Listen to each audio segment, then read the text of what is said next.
یہ ملکہ برطانیہ نے دیا تھا ان بچوں کی تعلیم پر. مجھے لوگ کہتے ہیں ان کا کیا کرو گے؟ میں کہتا ہوں یہ میری عزت ہے, میرا وقار ہے. آپ دیکھ رہے ہیں میں بچوں سے پڑھا کر اپنا جی بھرتا ہوں, اپنے زندگی کا سفر طے کرتا ہوں, اور میری خوشی اسی میں ہے. میں ایک دن ان میں نہ ہوں بیمار ہو جاتا ہوں.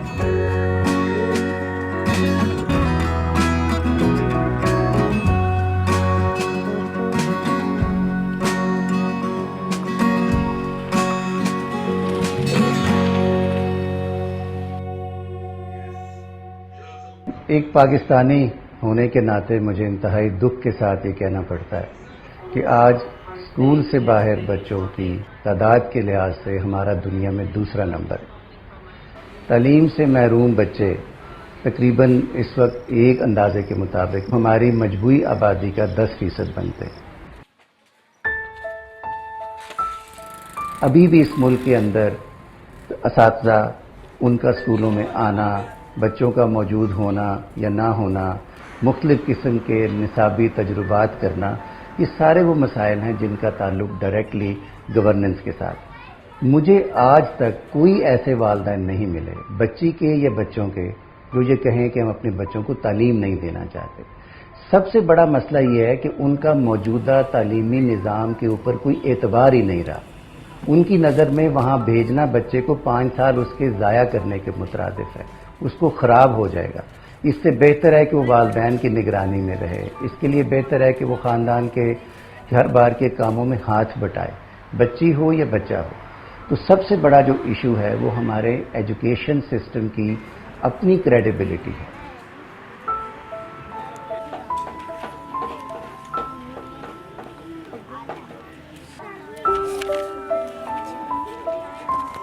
میرے پاس جتنے میرے شاگرد ہیں, میں ان کو کہتا ہوں کہ آپ 9ویں 10ویں کرنے کے بعد 2 سال مجھے دو اور میرے ساتھ پڑھاؤ. میں ان کو ٹریننگ دیتا ہوں تاکہ آج نوکری نہیں ملتی, آج روزگار میں بہت کمی ہے. جا کے اپنے محلوں میں, گلیوں میں, اپنے سیکٹروں میں جا کے 2-2 4-4 بچے لے لو اور ان کو پڑھاؤ. اور پڑھا رہے ہیں بچے جو میرے پاس پڑھاتے ہیں, ان کو بتاتا ہوں ایسے پڑھائیں, ایسے کام کریں, اس طرح ان کی کمی کو پورا کریں.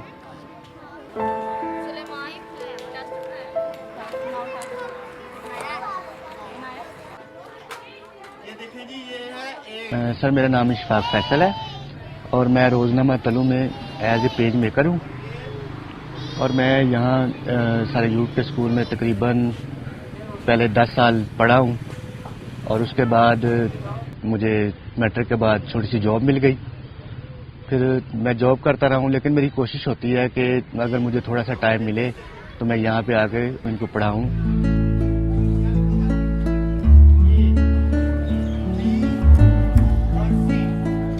میرا تعلق سیالکوٹ سے ہے, اور جب میں سیالکوٹ سے آیا تو میری یہ تقریباً 6 سال تھی. تو ہمارے پاس اتنے سورسز نہیں تھے کہ تعلیم کو بڑھا سکیں. میرے والد صاحب اس وقت پرائیویٹ جاب کرتے تھے اور اس وقت سیلری بہت کم تھی. تو ہم نے دیکھا کہ سارے یوگ جہاں پہ ٹیوشن پڑھاتے ہیں جو کہ بچوں سے فیس نہیں لیتے, تو میرے والد صاحب نے مجھ سے کہا کہ بیٹا ایسے گھومنے سے بہتر ہے کہ تم سارے یوگ کے پاس جایا کرو. تو میں نے یہاں پہ آنا شروع کر دیا.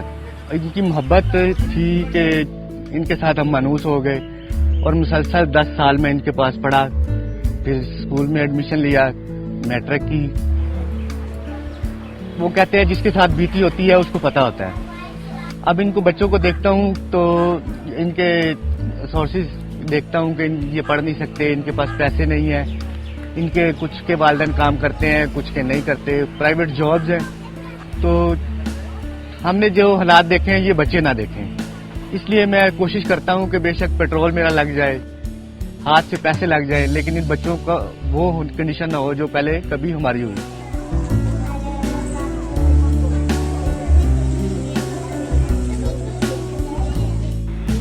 میں کہتا ہوں کہ بھائی ٹیوشن پڑھائیں, لیکن تھوڑا بہت کچھ لے لیں, ہزاروں روپے نہ غریبوں سے لیں, تاکہ وہ کسی کے 4 بچے وہ کیسے پڑھے گا. تو آپ پڑھائیں, آپ کا سب کچھ نہ کچھ بنے گا, لیکن سوچ کر پڑھائیں کہ ہم تعلیم دے رہے ہیں.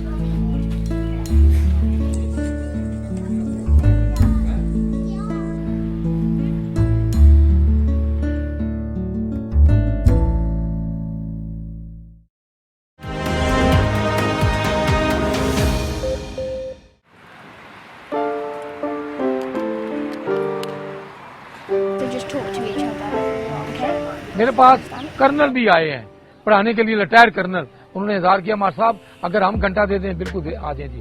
اسکولوں کے پروفیسر بھی آئے ہیں، انہوں نے بھی، سائنس کے پروفیسر بھی آئے ہیں، اسکولوں کے ٹیچر بھی آئے ہیں، میتھ کے بھی آئے ہیں، انگلش کے بھی آئے ہیں، کسی نے گھنٹہ دیا، کسی نے 2 گھنٹے دیے، مہینے میں اپنا 10 دن آتے تھے، کوئی ہفتے میں 2 4 دن آتے تھے، کوئی پورا ٹائم دیتے تھے، آج کل بھی آتے ہیں۔ ابھی بھی ایک لیڈی جو آپ کے سامنے آئی تھی، انہوں نے اظہار کیا تھا کہ میں والنٹیئر آیا کروں، میں نے کہا جی بالکل آیا کرو اور پڑھائیں، ہم جب تک یہ کام نہیں کریں گے ہمارا کام مکمل نہیں ہوا۔ آتے رہتے ہیں، بڑے افسر بھی آتے رہتے ہیں، چھوٹے بچے بھی، آپ نے دیکھا کہ اس دن حسن اور حسین دونوں بچے آئے ہوئے تھے میرے پاس پڑھانے کے لیے، اور وہ بھی روزانہ پڑھا کے جا رہے ہیں والنٹیئر۔ وہ کسی دن کو کام ہو یا موسم خراب ہو نہیں آتے، یہ تو آتے ہیں پڑھا کے چلے جاتے ہیں، اور مجھے بڑی خوشی ہوتی ہے۔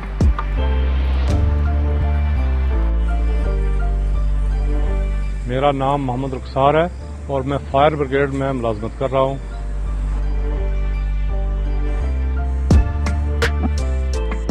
میں جب یہاں اسلام آباد میں آیا تھا تو میرے ابو میرے ساتھ تھے، اور ایوب صاحب سے جب ملاقات ہوئی تو میرے ابو نے میرا ہاتھ پکڑ کے ایوب صاحب کے ہاتھ میں دے کے کہتے ہیں کہ آج سے یہ میرا بیٹا نہیں ہے، آپ کا بیٹا ہے، آپ میری طرف سے آپ کو اجازت ہے، آپ اس کو مار بھی سکتے ہیں، یہ آپ کے ساتھ رہے گا۔ اس وقت سے میں ان کے ساتھ ہوں۔ یہ میرے پیچھے پڑے رہے کہ آپ آگے تعلیم حاصل کریں، لیکن میں ان کو ٹرکھاتا ہی رہا، محنت مزدوری میں کرتا رہا، بہت محنت مزدوری کی ہے، لیکن انہوں نے کہا کہ نہیں آپ ایسا کریں کہ آپ آگے پڑھیں۔ آخر ایک دن یہ اپنے مشن میں کامیاب ہو گئے۔ میں نے میٹرک کلیئر کر لی، میٹرک کلیئر کرنے کے بعد میں نے ان سے کہا کہ میں آپ کی کیا خدمت کر سکتا ہوں؟ انہوں نے کہا کہ آپ میری خدمت نہ کریں، آپ میرے ساتھ آئیں اور ان بچوں کو پڑھائیں۔ تو اس وقت سے تقریباً 25-26 سال ہو گئے ہیں، 28 سال تقریباً ہونے والے ہیں، میں سر کے ساتھ ہی ہوں اور ان بچوں کو پڑھا رہا ہوں۔ میرا صرف مقصد یہ تھا کہ میں ان کی ہیلپ کروں، اور اس وقت سے میں ان کے ساتھ کام کر رہا ہوں، ان کے ساتھ بچوں کو پڑھا رہا ہوں۔ اور پہلی بات تو یہ ہے کہ اگر میں یہاں نہ آتا، آگے پیچھے جاتا، اب جیب سے پیسے خرچ کرتا، کوئی آوارہ گردی کرتا، کوئی کام نہ کرتا، لیکن اب کم از کم اتنا ہے کہ میرے اپنے نالج میں، میرے اپنے علم میں اضافہ ہو رہا ہے۔ اور دوسری بات یہ ہے کہ ایک تو یہ اگر ایک چیز افورڈ نہیں کر سکتے ہیں تو ایسے بچوں کو اگر پڑھائیں گے تو صدقہ جاری ہے۔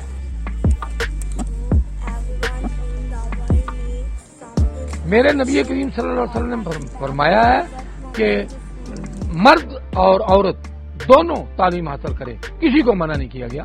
میرے پاس لڑکیاں بڑی شوق سے آتی ہیں، میں بچیوں کو ہی پڑھا رہا ہوں، بچوں کو ہی پڑھا رہا ہوں، اور 60% بچیاں ہیں، 40% لڑکے ہیں، اور نتیجہ سب سے زیادہ بچیوں کا اچھا آتا ہے اور بچوں کا کام آتا ہے۔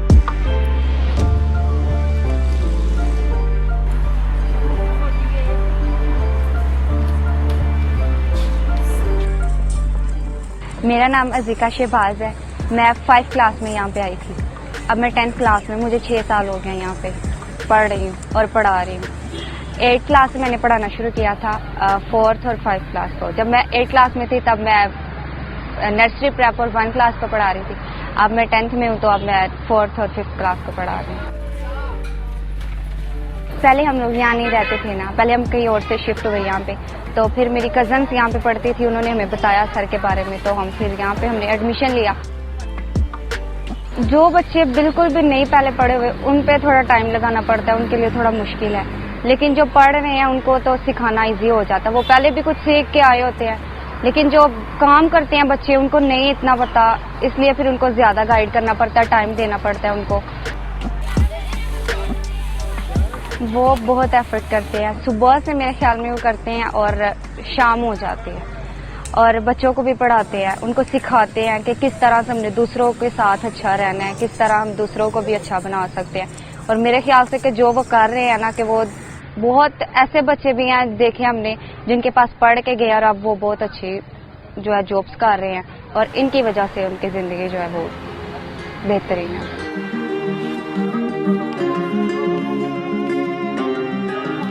ہو سکتا ہے کوئی میرا بچہ پڑھایا ہوا آگے چلا جائے، فوج میں چلے جائے، پولیس میں چلا جائے، بڑا افسر بن جائے، ڈاکٹر قدیر بن جائے، یا کوئی اور ایسا پاکستان کی خدمت کرنے والا بن جائے، تو میری زندگی کا مقصد پورا ہو جائے گا۔ اور اسی تک جو میں لگا ہوں، اسی سے میرا کوئی لینا دینا نہیں ہے، اور یہی میں کہتا ہوں، مجھے کسی چیز کی ضرورت نہیں ہے، آؤ میرے ساتھ ملو اور